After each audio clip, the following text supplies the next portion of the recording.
नमस्कार, मी अनिल उपाध्ये. शिवसिद्ध बातमीपत्रात आपलं स्वागत आहे. पाहूया आजची बातमी. थोर समाज सुधारक संत गाडगेबाबा यांची 150वी जयंती निमित्त करवीर तालुक्यातील गडमुडशिंगी इथल्या शाहूनगर परिसरातील विद्यार्थी व विद्यार्थिनींनी विद्या मंदिर, शाहूनगर शाळा परिसर, श्री गुरुदत्त महाराज मंदिर, गणपती मंदिर आणि संपूर्ण शाहूनगर परिसरामध्ये स्वच्छता अभियान राबवत या चिमुकल्यांनी संत गाडगेबाबा यांना आदरांजली दिली. संत गाडगेबाबांनी विवेकाच्या खराट्याने गावोगावी फिरून लोकांची मने स्वच्छ केली, साक्षरतेचा प्रचार प्रसार केला. महाराष्ट्रातील ग्रामीण भागात स्वच्छतेची शिकवण देऊन समाज सुधारणा करणारे ते थोर संत होते, असे मत बाबा ग्रुप मंडळाचे उपाध्यक्ष आणि पत्रकार विशाल फुले यांनी व्यक्त केले.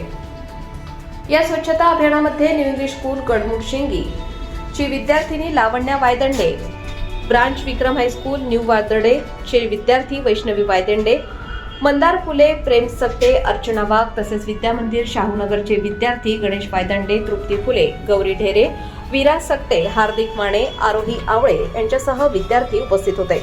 मी लावण्य सचिन वायदंडे. प्रथमतः तुम्हाला संत गाडगेबाबा यांच्या जयंतीनिमित्त हार्दिक शुभेच्छा. जयंतीनिमित्त आम्ही शाहूनगर विद्यार्थिनी यांनी स्वच्छता अभियान राबवले आहे. संत गाडगेबाबा यांनी गावोगावी जाऊन स्वच्छता अभियान राबवले व संदेश दिला. आणि पुन्हा एकदा संत गाडगेबाबा जयंतीनिमित्त सर्वांना हार्दिक शुभेच्छा. गडमुडशिंगीहून न्यूज रिपोर्टर विशाल फुले.